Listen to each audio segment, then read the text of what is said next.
Everyone, welcome to another episode of Live with Virginia NORML. I'm J.M. Padini, the Development Director for the National Organization for the Reform of Marijuana Laws and the Executive Director of your favorite chapter, Virginia NORML. It's Friday, October 21st, 2022, and that means it's time for us to talk all things cannabis in the Commonwealth, and of course, to answer your burning questions live. Hello, friends. Hey, Ellie, good to see you. Hi, Sherry.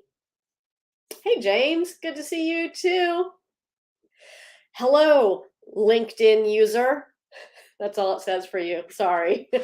Hey, friends. Hey, Dennis, good to see you. Wherever you're watching, drop a comment. Let us know where you're here from. And take a real quick second to hit that like, follow, or subscribe button on whatever platform you're watching this.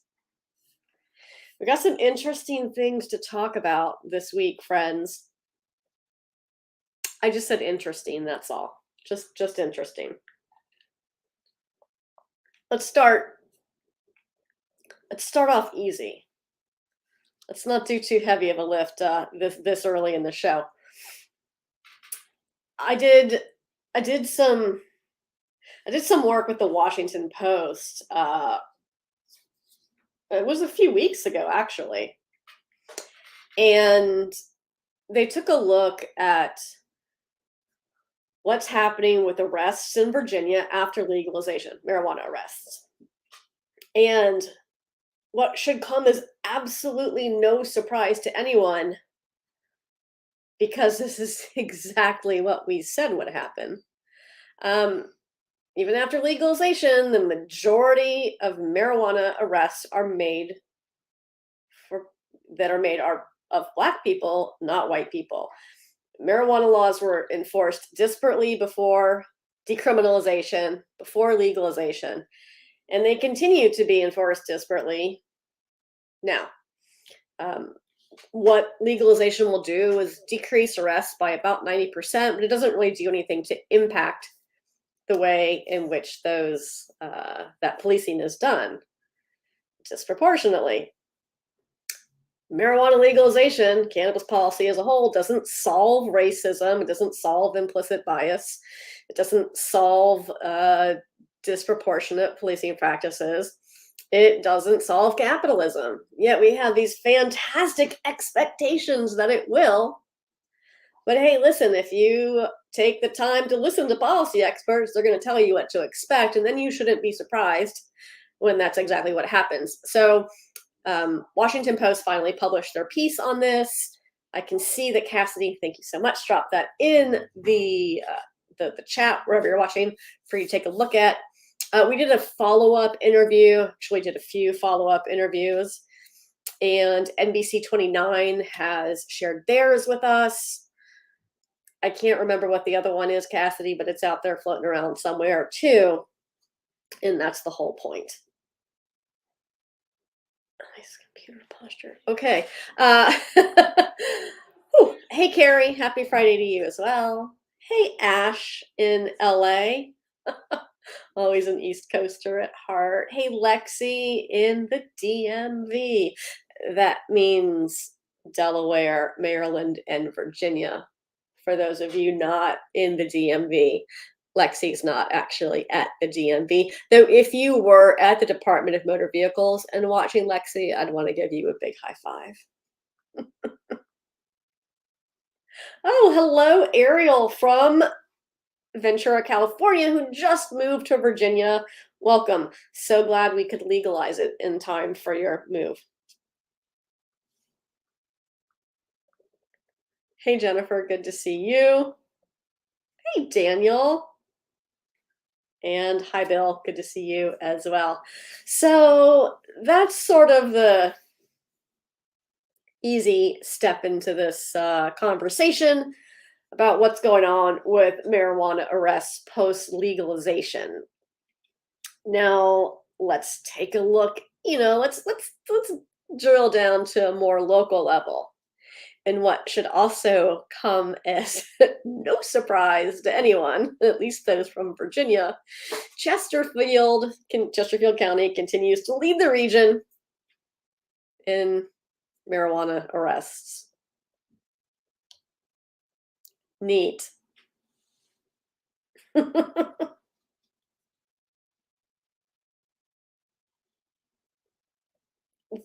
These are some very entertaining comments. Hello, friends.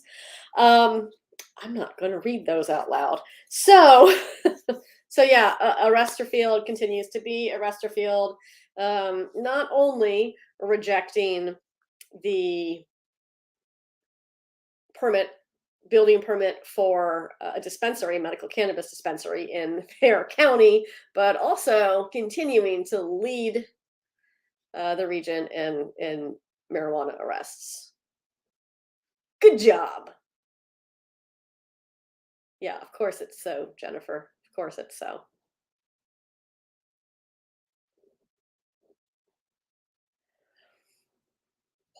I don't even know who that is. So moving on, let's talk about, like I promised Tamara that we were going to talk about this story. And on one hand, I don't want to share the link and give it any more legs.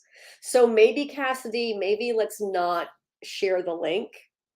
Maybe we'll just talk about it. Okay. So there's been reporting in Virginia that after a 4-year-old purportedly ingested THC gummies, whatever that means, that after the 4-year-old ate some product that purports to contain THC and then died, which is incredibly tragic. Then the 4-year-old's mother was charged with murder.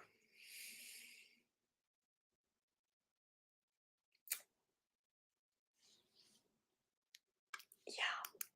So there, I've seen a couple of Cassie, if you could grab the link to the other one that I sent around, then I could open that as well. The very first story we read about this was from NBC 12. It's very short. It's 4 sentences long, doesn't tell you a whole lot other than on October 17th, the grand jury indicted the mother for the death of her son. The child passed away in May, so it's been going on for some time. Now, yeah, exactly. We don't know what the cause of death was. We don't know what the actual cause of death was. Saying that the child died from THC is that what's on the autopsy? What's the actual cause of death? Need to see that. Need to know what that is, and that the media is reporting that the child's tox report showed high levels of THC. But we don't actually know what the child ingested. So here's something that's concerning, right? I mean, aside from the whole thing. First of all, if you have edible products in your home and you have pets or children or other people who aren't supposed to have access, please lock it up. It doesn't take rockets, you don't have to be a rocket scientist to understand the need to, keep things that pose a risk to others out of their reach. We don't leave Tide Pods out where our toddler can eat them, or fertilizer out for your dog to get into, I hope. Same thing for pharmaceuticals, cleaning products, cannabis, lock it up, keep it out of the way and access of those who aren't supposed to be able to access it.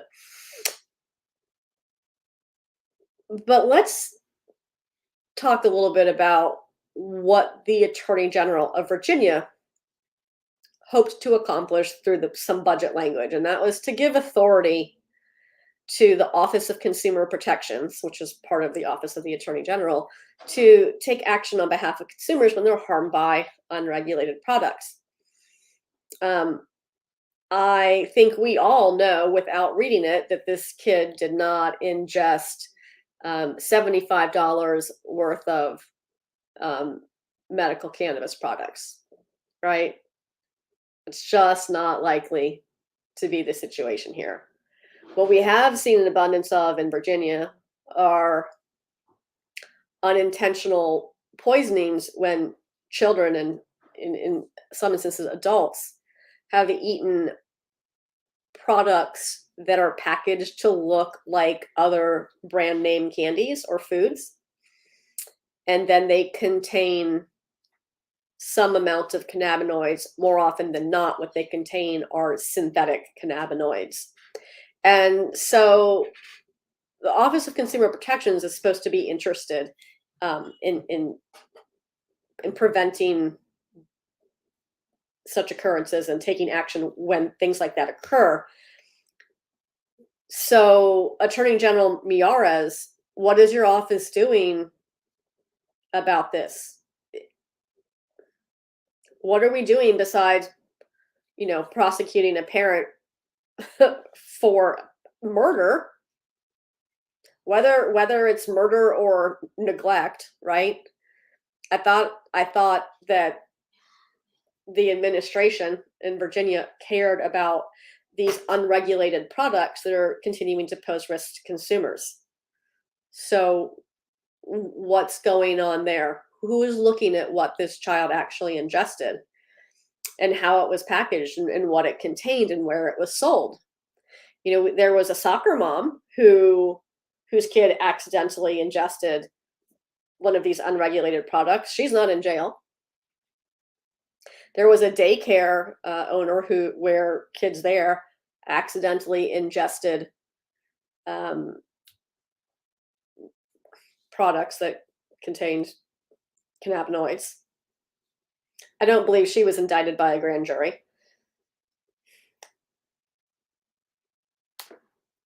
Where's the investigation? It's not to say it's not happening, but it's certainly not what the media is reporting. All right, we're gonna tell me what you think, friends. I'm gonna pop back into the comments for a minute here. Hey, Mike.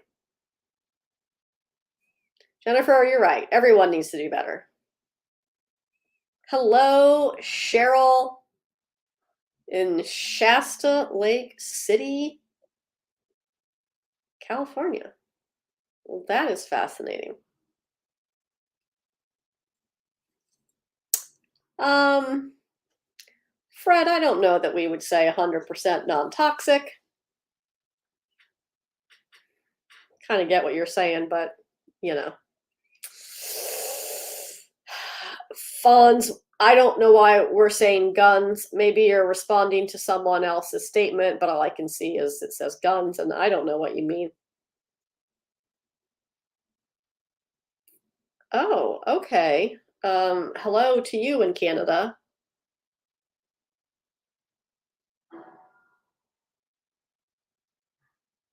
Oh, okay. That's a lot. Hey, Dennis, I like your question. Let's go with Dennis's question.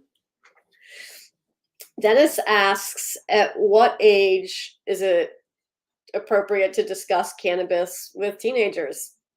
Are they your teenagers, Dennis? Because if they are, then you could probably make that choice yourself. I think everyone knows when it's right to talk to their kids about weed.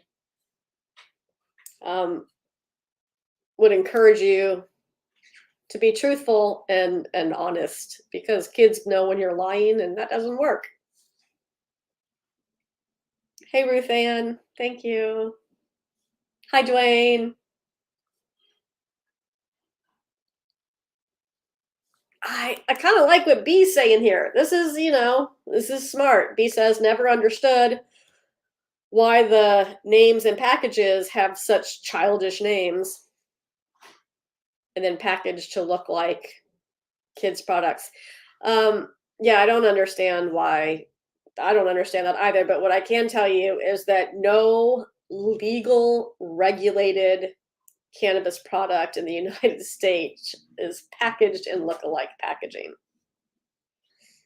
It's unregulated crap. Fonz, you're not wrong.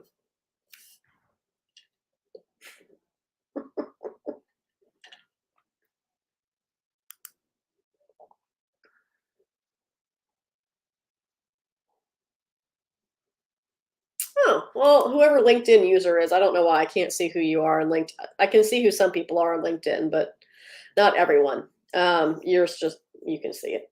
So, you're absolutely right. This LinkedIn person says that there's an interesting legal leniency in some states right now, and that these synthetic products can be sold as CBD or by CBD suppliers.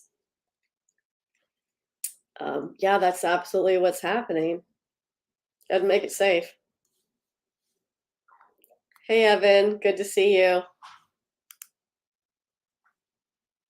Yeah, Lexi, I think you're right, but hopefully there's going to be a little bit more work done here other than pointing fingers at the parents. Not to say that shouldn't happen, but it would be great if we could take a deeper look at, products that this administration purportedly does not want to be out there. Well, then do something. Oh, thank you, Fonz. You said guns when I was naming things to lock up to keep kids safe. Yeah. Um, hey, Dennis, there's a recommendation from LinkedIn user, my favorite. Same as alcohol is how they say they'd approach it. Hmm.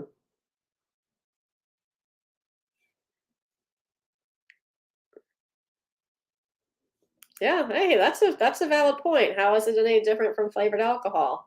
Parents need to be responsible and keep their stash out of reach of kids. Yeah, absolutely. Absolutely.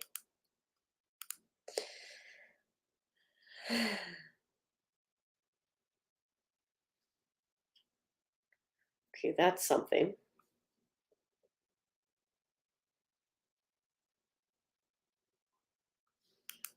Tom, valid point. Tom wants to know what else showed up in the talk screen. We don't know because it's super easy to just report THC and leave it at that. Um, another article about this same story just flat out says patient died from THC. That'd be a first. That'd be a first.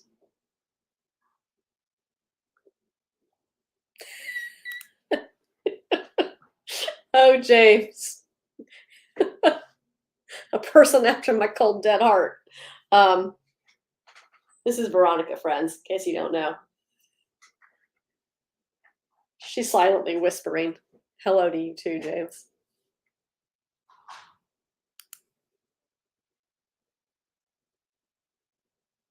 Yep. Yeah. Put your alcohol, drugs, and cleaning supplies away, everyone. Don't let your kids or your pets get into them. Yeah, right, Tanya? Alcohol is regulated and we know what's in it.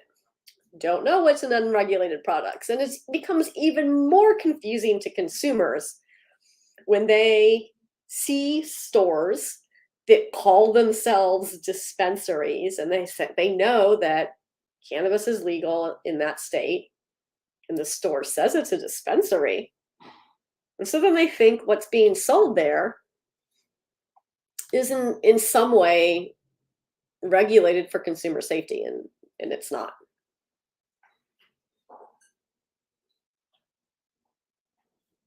That's wild.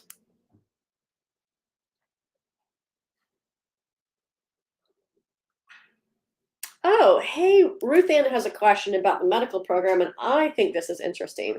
Ruth Ann says, I have a question. Why does my caretaker need my driver's license to pick up my order from the dispensary? They don't. You're a patient with a 13-year-old. You need your ID with you. Yep. And they say your husband. No, no. This is a great question, Ruth Ann. Um, they don't need your driver's license. That your so this is what I know. Every day it's something fun with the medical program. Um, so presumably, Ruth Ann, your husband is your registered agent, and that's all your husband then needs to present is that they are your registered agent. The end. Your husband would have a card as the registered agent. Hey, you want to tell me what dispensary it was? You can either email us or you can drop it in the comments and then I can follow up with them directly. That'd be fun.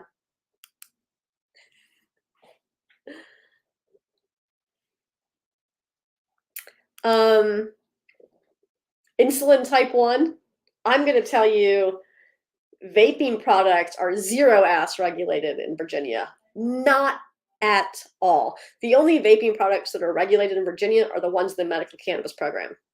Other than that, not at all. Nothing. Not even half-assed. Zero-assed. Whole-assed? I don't know. They're not regulated at all.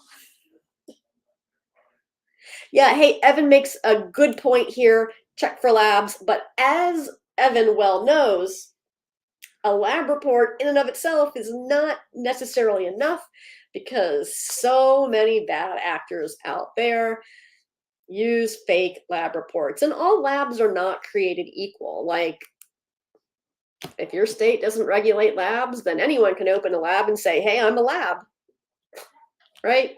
If it's labs need to be licensed and regulated and audited. They need to be run by actual scientists with equipment that's properly calibrated.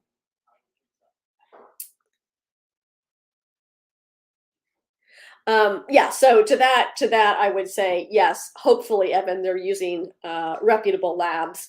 Hopefully, people are as great as you, Evan. But let's face it, you and I both know they're not. There are safe products available, and if your product comes with labs, hopefully it's from a reputable one.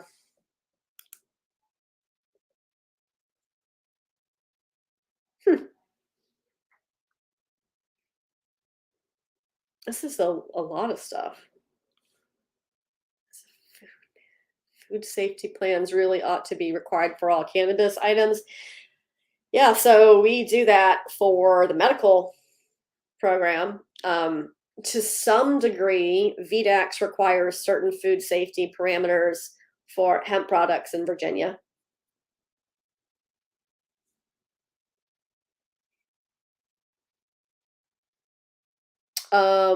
Virginia Beach Cannabis. Thank you, Ruth Ann. I'll literally write that down right now. Ask Cannabis VB Ruth Ann.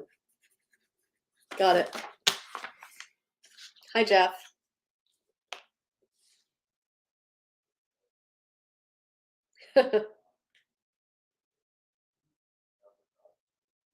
Thank you, Carrie. Yeah, Carrie also brings up a valid point. Your registered agent should also not only have their own card, but they should be on your certificate, and that should be solving it. But I'm going to reach out directly to Columbia Care and see if I can get a straight answer on this as to what's going on in that specific store for you, Ruth Ann.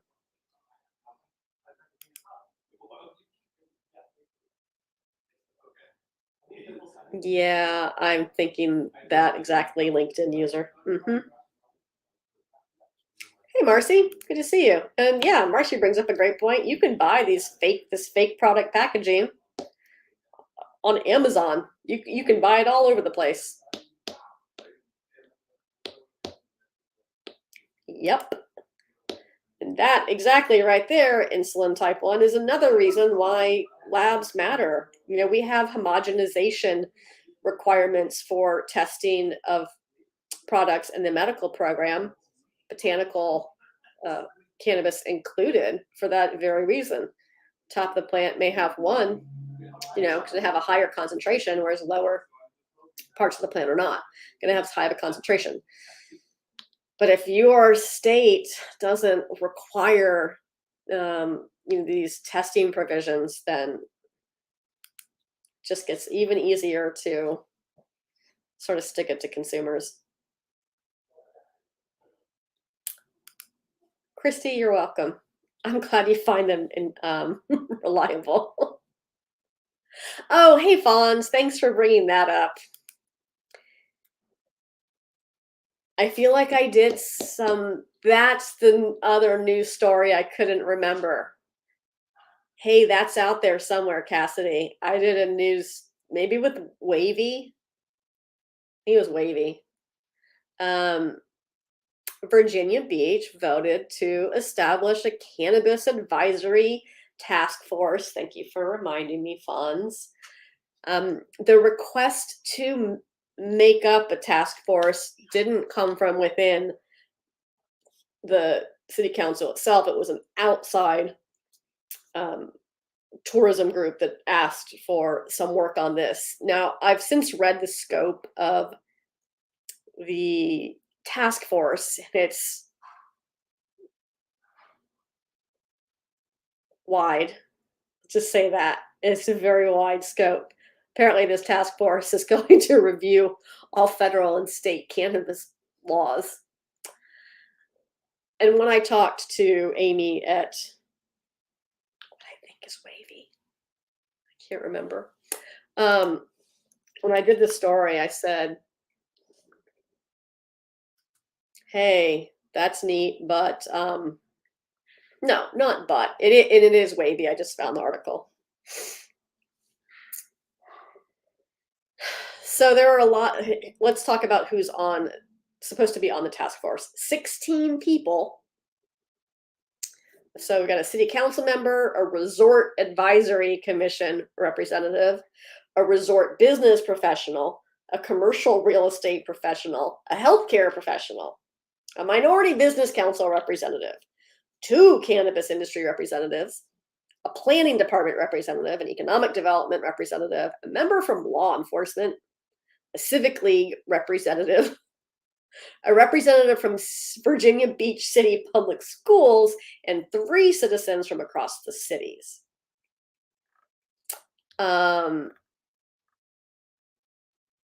Yeah. So I think that some of the initial reporting on this made the scope sound pretty wide, but who is this guy? Oh, council member Guy King Tower had some more thoughtful comments on this and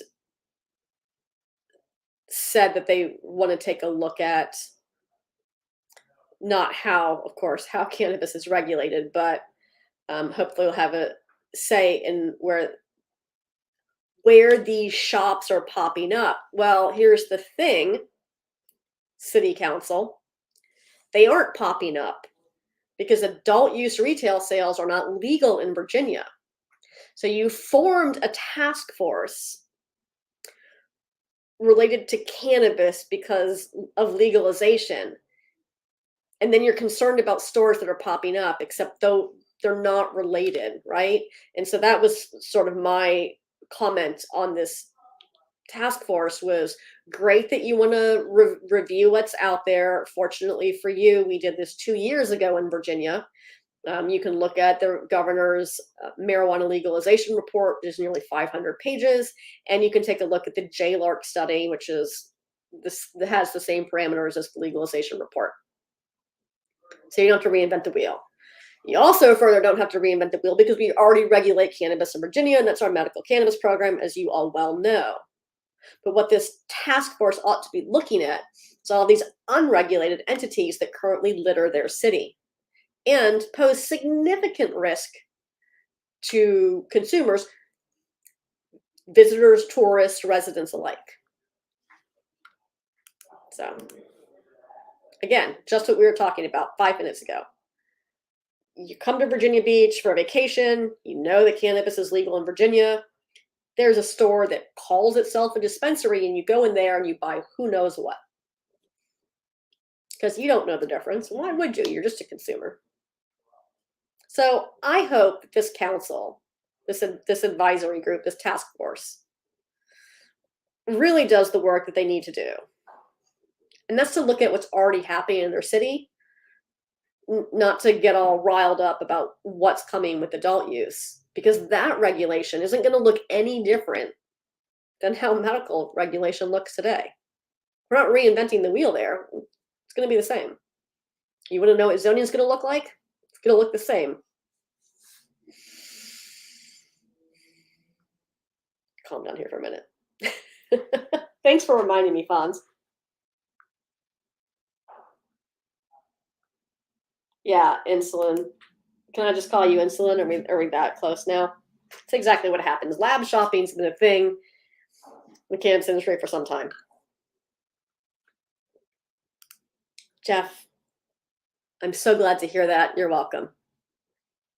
I met some random person the other day, and she told me about how she was growing 4 plants, and I just deadpanned back to her, "You're welcome." I hope she appreciated my humor.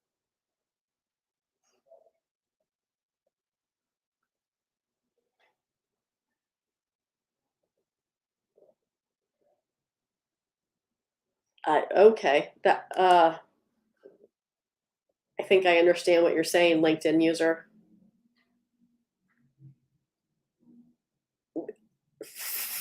I'm not going to share that, but thank you.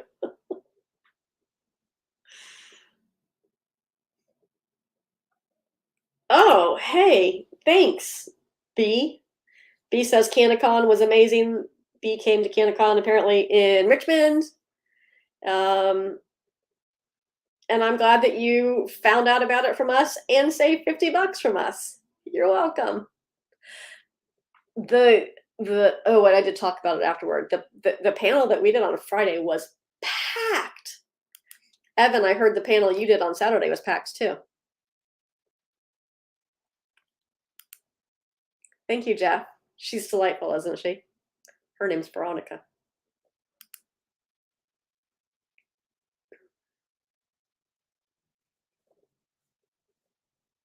Oh, B, that's the Evan's panel. That's funny.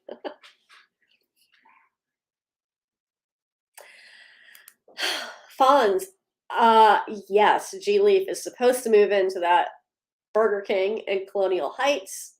Be really great for people to not have to drive across the region to get their medical cannabis or to have to pay for delivery.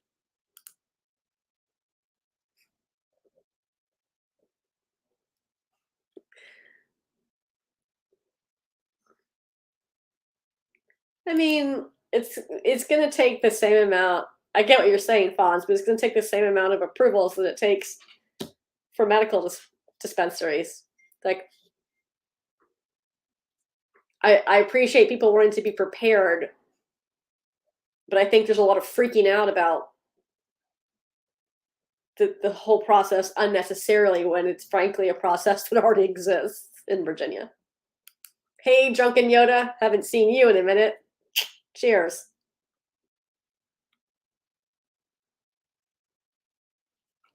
Thank you, Trent. I'll just put that up there from Trent.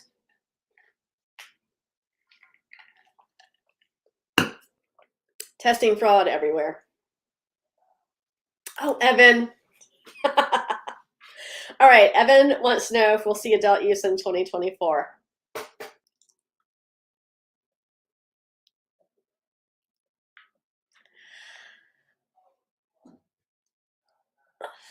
In order, listen, in order for sales to begin in 2024, the Virginia General Assembly will have to approve a bill in 2023.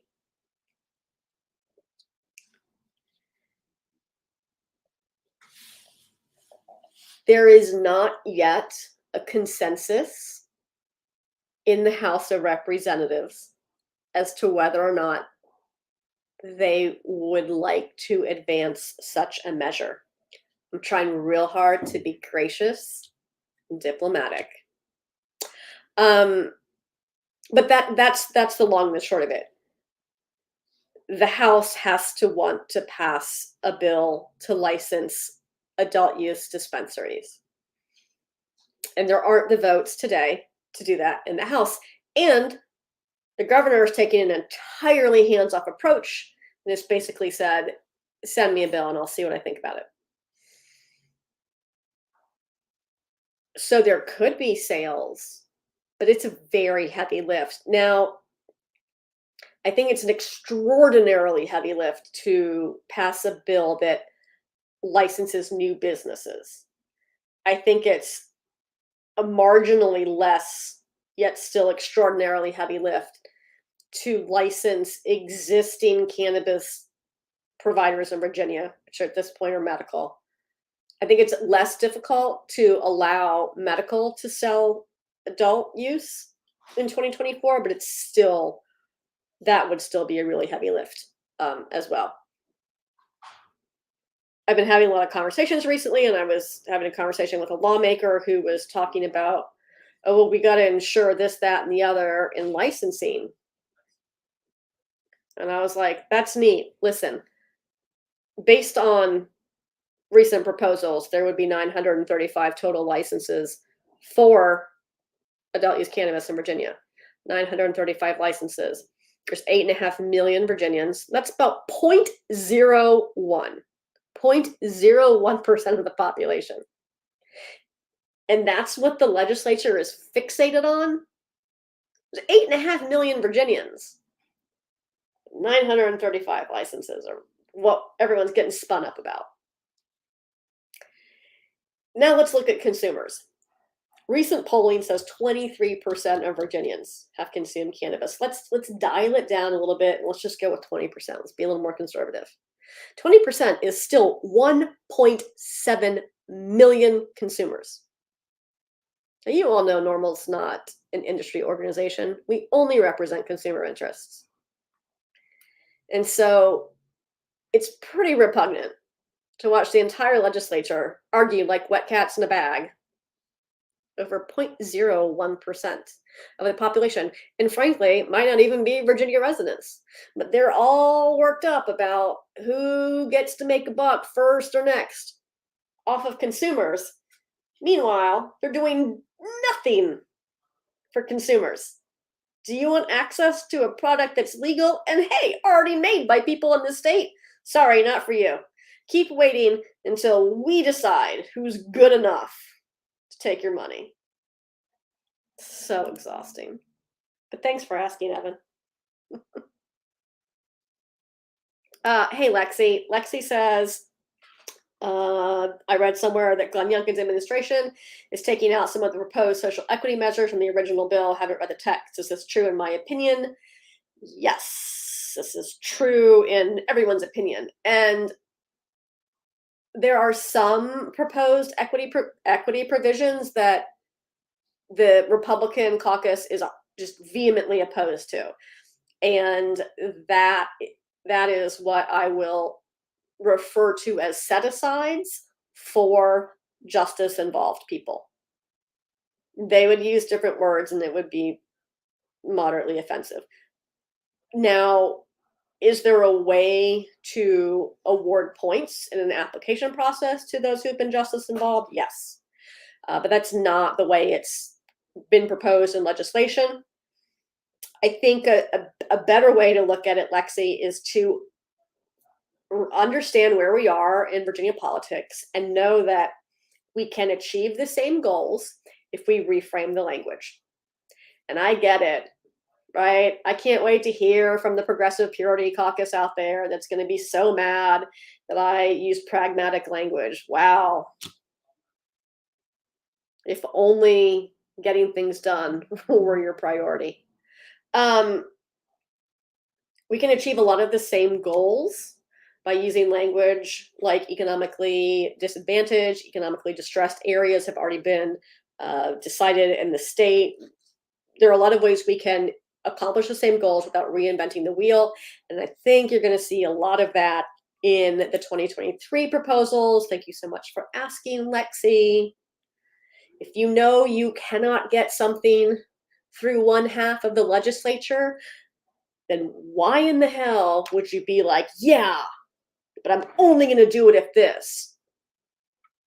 Even though you all are absolutely not going to do that. Like, what kind of pillow of privilege do you rest your head upon at night that you can just take your ball and go home and you don't get what you want? That's not how it works, kids.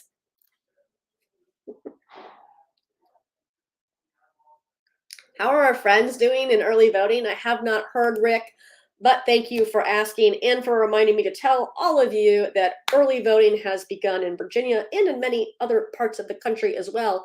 So here's what we have for you. We have NORML Election Central. You can find that at norml.org/election.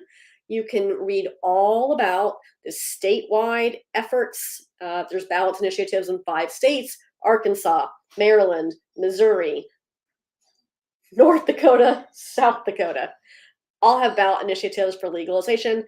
There are local efforts in Colorado, in Rhode Island, in Texas. Apologies if I forgot your state. It's all on NORML's Election Central at norml.org/election.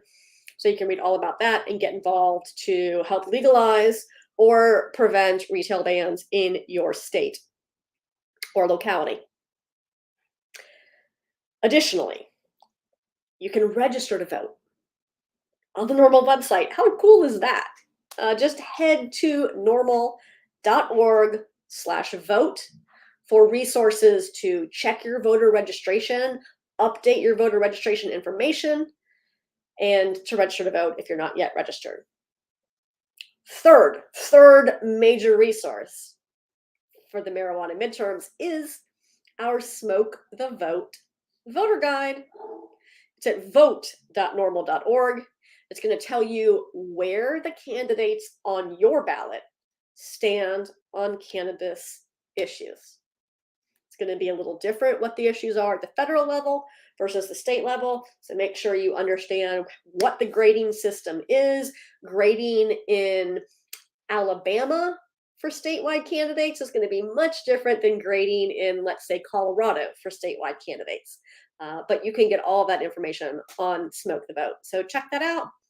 Thank you so much, Rick, for reminding me.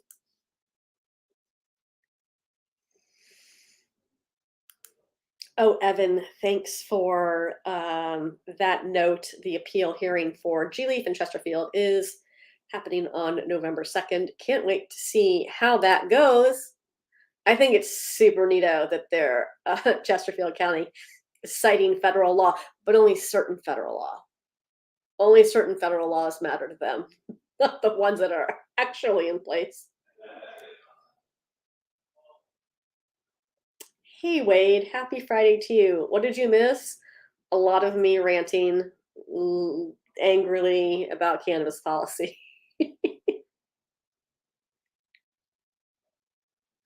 Hi, LinkedIn user.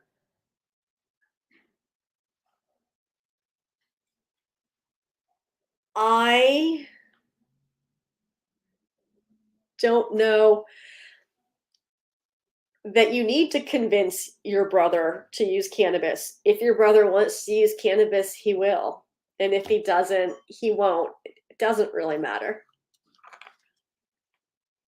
I appreciate that you believe he deserves to enjoy the effects of cannabis,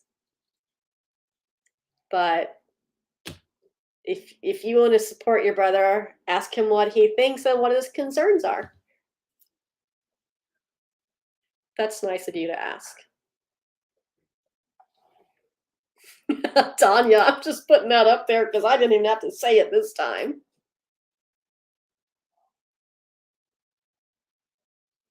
Yeah, I don't think insulin anyone's worried about will there be illicit market sales in Virginia. That's existed for a really long time. We have a $1.8 billion illicit market value annually in Virginia. I think people are interested in when can they have legal access to products that have been regulated for consumer safety.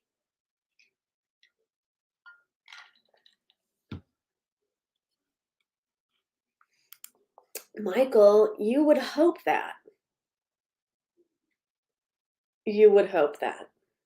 The you would hope that, Michael. We all do.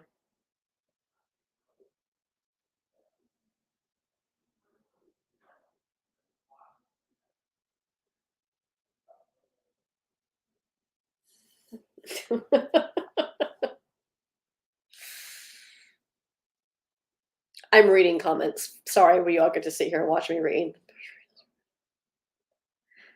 We're not going to, okay. I'm gonna share Goat City's comment here. Mm, That's not gonna happen. I'm trying to say this without a way that makes me sound like I'm being a jerk, but it's just not. Can we rewind like to where I put up the elections have consequences?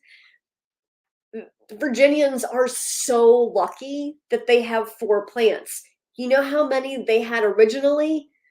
2. 2. There are Republican lawmakers that hate the allowance for personal cultivation. And there are Republican lawmakers that see beginning retail sales is a way to reduce personal cultivation. There is zero appetite in the state of Virginia in either party for increasing the number of plants that people are allowed to cultivate for personal use. Not anyone. I mean, maybe you might find like one legislator, but it is just not something that they are interested in.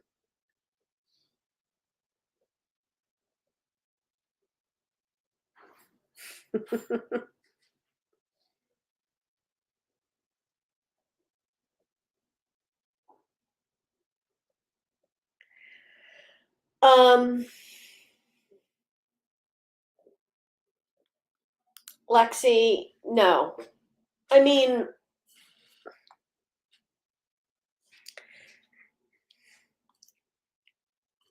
no, there's no direct partnership with any other state. There are people who work on cannabis policy in the state who also work on cannabis policy in other states, and they are able to lend their expertise. But Virginia doesn't care what other states are doing. Is the short answer. Yeah, yeah, exactly. I think it's like actually like 70% of the of arrests are. It's like even higher than that. It's pretty bad.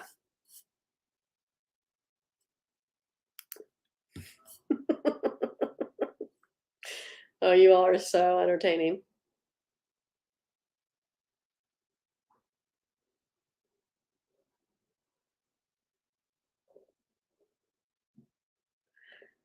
Um, I see all your comments like just in one long stream, so I can't tell when you're replying to each other. And I'm like, that doesn't have anything to do with what we're talking about.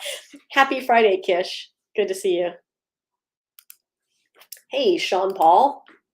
In Virginia, adults 21 and older can cultivate up to 4 plants per household for personal use. It doesn't matter, it's nothing to do with medical. It is only if you are an adult that is 21 or older, then you may cultivate plants for personal use, 4 per household, not per person. You can read all of the ins and outs of it. It's not particularly complicated in Virginia, on the Virginia NORML website.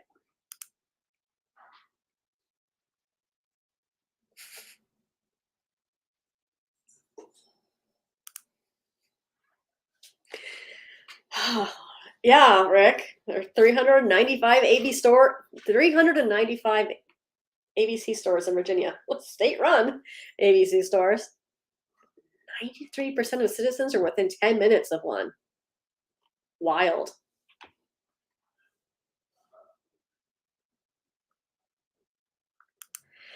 Thanks, Christy. It was hard. I mean, there was originally an inclusion for personal cultivation. A lot of people wanted to take it out, not us people, but within the legislature didn't like it. It was limited to 2 plants. First, it was 2 mature and 2 immature plants, as if there were going to be some sort of policing of plant size. I changed the number in a spreadsheet that we use and said, hey, you should just make it 4 because no one's going to be out. Law enforcement doesn't need to be out there with a ruler measuring 8 by 8 inches. And they were like, okay, so it was weirdly easy to make that simple change, but yeah, it's not something that's generally favored by a large majority of our electeds.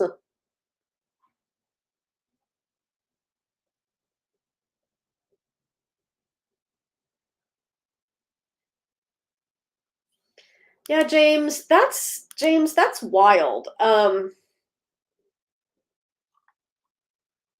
Why are they so interested in making you leave the property to consume your cannabis? Why don't they just decide that this is the space on property where you can do it? Rather than go out and subject yourself to escalating penalties. Happy to talk to them if you need someone to.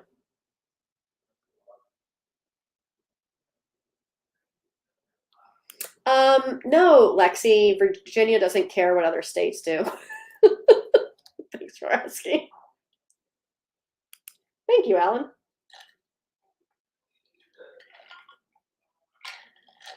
Hey, Christy in Tennessee. I hope you're connected with Tennessee NORML. They just went through a big restructuring and they're doing great.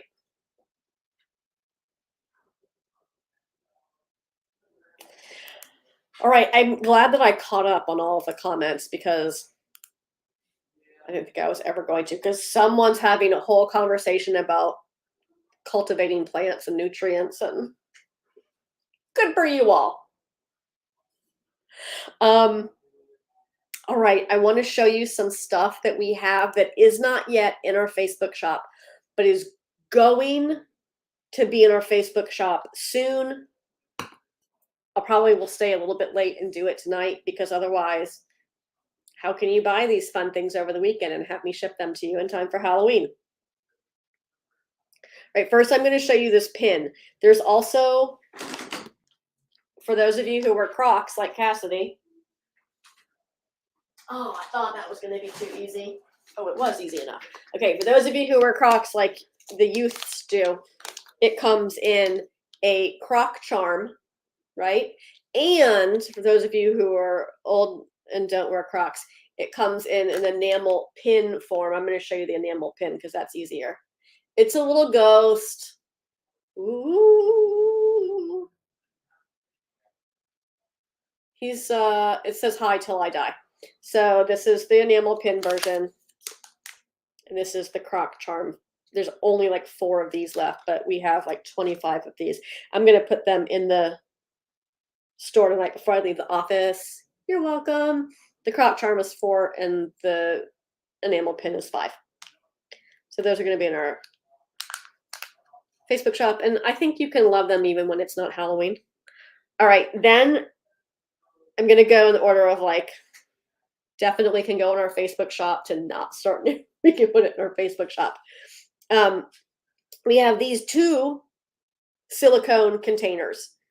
They're silicone, so they're non-stick. You can put things in them.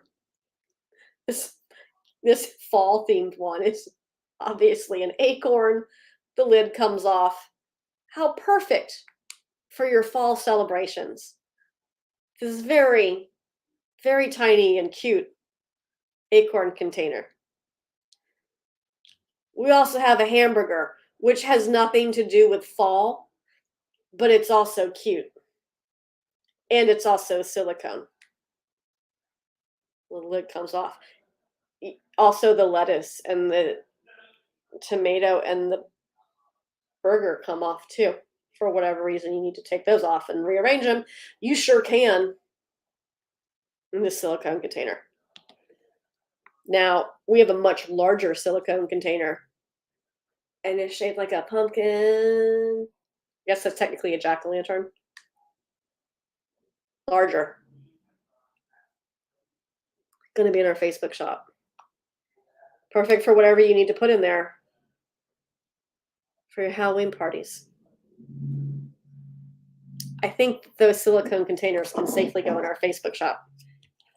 Now, Cassidy and I were debating as to whether or not this could go in the Facebook shop, and I think it can, but we might call it a container. It's spooky. It's a skull. It looks like that. Should we just call it a container and put it in the Facebook shop? There are restrictions on what you can sell on Facebook. Those of you who saw us at Pumpkin Fest last weekend, first of all, thank you. It was loads of fun. But we had these chocolate-shaped novelty lighters, and we know we can't put those in our Facebook shop. So sorry. Apparently, they're illegal in some states. And so maybe we'll just put them on our website or have an event in person soon here at our office, and then you can just get them from us then. Anyhow, I hope you like our Halloween stuff. It's fun. I mean, I guess all of it's not Halloween.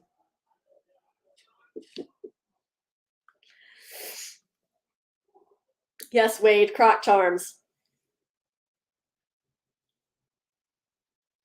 A planter? Thank you, Rick. Yeah, we could call it a planter or a dish. I'll even want to use the word bowl. Sounds problematic. All right. I mean, yes, I know what it is, insulin type 1, but that's the whole point is then does it become related to smoking and, you know, can it just be decorative Halloween skull? Any events coming up in Nova? I don't think so, Sherry. Sorry, that was just, I don't think so. Do you want to host an event, Sherry? Do you want to host a fundraiser for us in Nova? Then there could be one. We are signing the contract on the hotel for the 2023 Virginia Cannabis Conference here in Richmond, Virginia in January. It's the weekend after MLK Day. That's how I remember it in my brain. We always do our lobby day the Monday after Gun Day, because that's what we call MLK Day at the Virginia Capitol. You're welcome. Yeah. Sure. Does the tattoo shop want to help us raise money or give us money? Then yes. Maybe I'll get a tattoo while I'm there. All right, friends, this has been delightful as ever. Hey, hit that like, follow, or subscribe button wherever you're watching. We do the show every Friday at 4 o'clock for some reason, and I love talking to each and every one of you. It's always a blast. Thanks so much for joining us. If you have questions, send them to us in an email. You can reach both me and Cassidy by emailing chapters@normal.org, and we'll answer your questions or point you to the person who can. Hey, I hope you all have a great weekend. Thanks so much for watching. Bye-bye.